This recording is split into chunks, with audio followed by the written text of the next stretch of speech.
I had just pulled into my driveway after 2 long weeks away, dust still swirling from the tires when red and blue lights flashed in my rearview mirror. 2 police cruisers boxed me in before I could even grab my keys, and there she was, Karen from the HOA, pointing at me like I'd just robbed a bank.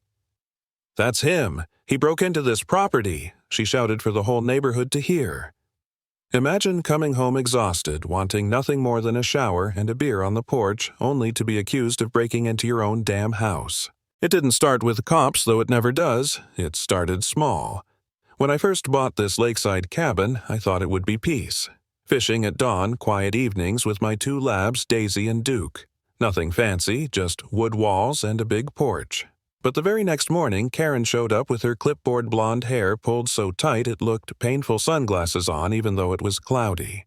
Your fence is the wrong shade. Your mailbox violates code. That porch light far too bright. No welcome, no neighborly smile, just rules, fines, and the stench of perfume so thick I swear my dogs sneezed. I tried to play nice. Paid the petty fines, mowed the grass when they complained it was half an inch too high, even baked cookies for a board meeting. Thought maybe kindness would soften her, but you can't soften someone who lives for control. Every week, it was another letter. Daisy barked at a squirrel, $50 fine. Duke dug a hole near the street violation. By the time I packed up for my fishing trip, I was already drowning in HOA nonsense. I told them I'd be gone, asked my neighbor Tom to keep an eye on the place. Should have been simple. Halfway through that trip, Tom texted me, "Karen's been snooping. Says your place is abandoned." She's talking about cops. I thought he was joking. Abandoned. For 2 weeks, I brushed it off, thinking she'd find someone else to terrorize. But when I rolled back into my driveway, it was like she'd been waiting with 911 on speed dial. There, I was still sitting in my truck when the officer walked up, one hand resting on his belt. Neighbors gathering like it was Saturday morning entertainment. Karen shoved a folder stuffed with papers at them. "This property belongs to the association now. He abandoned it. He needs to be removed." Removed. From my own cabin. And then, like some movie scene, an SUV rolled in behind the cruisers. Out stepped Chief Mark Turner.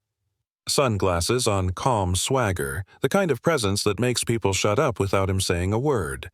Karen didn't even notice. She stormed right at him, rattling off her accusations. But then he looked past her, saw me leaning on my truck. He froze. "Wait, Jack," I grinned. "Last I checked." And just like that, Karen's face cracked, the confidence draining out like air from a balloon. Still, she wasn't done. She doubled down. Claimed my dogs were dangerous. Demanded Duke be removed because he barked at her once. My neighbor Tom stepped forward, voice loud enough for everyone. "Lady, that dog's biggest crime is stealing pizza crust." The crowd laughed, but Karen wasn't laughing.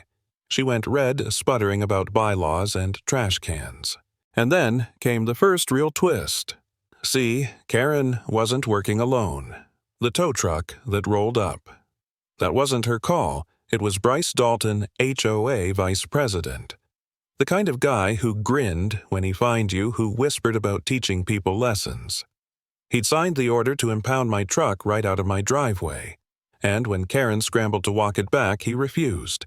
He wanted me gone, and he was pulling strings behind the scenes to make it happen. I watched that wheel lift slide under my tires, my heart pounding, neighbors recording on their phones. My truck, my life dangling like some prize. That was the moment I almost gave up. I thought maybe I should just sell. Pack up, get out of here. Let them win. Was I the problem? Was I the one refusing to play by the rules? But then I remembered every letter, every fine, every smug grin from Bryce. This wasn't about grass or dogs. It was about power. And people like that don't stop until you push back. So I did. I walked into that HOA meeting with a folder of my own. Emails, texts. Proof Bryce had been plotting for months, raising fines to push families out, planning to buy up their homes cheap through his own company, Dalton Properties. When I laid those pages down, the room went dead silent. Karen's eyes flicked across them, her jaw tightening. For once, she wasn't yelling. She was realizing she'd been used. The fight that followed was chaos. Neighbors shouting, board members accusing Bryce, smirking, until Karen slammed the gavel and demanded a vote. One by one, hands went up, even Paul, the lapdog board member who always backed Bryce. Majority ruled. Bryce Dalton removed from the HOA board, effective immediately. He stormed out, fists clenched, muttering threats. But he wasn't finished. Not by a long shot. The next morning I was served court papers. Bryce had filed lawsuits stacked with lies about abandonment and unsafe property demanding foreclosure. A week later, a restraining order, him claiming I'd harassed him. Then the fire. Flames creeping toward my fence line, smoke black against the dawn.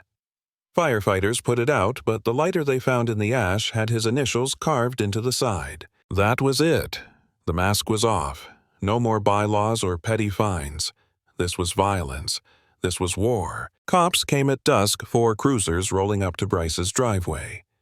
Neighbors lined the street phones out, watching as he screamed that he was the victim, that the HOA had power, that none of this would stick.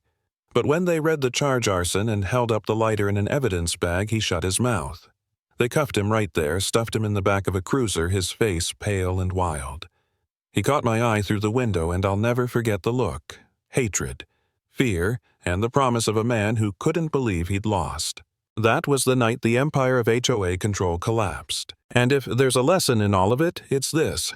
When people use rules as weapons, the only way to stop them is with truth sharper than their lies.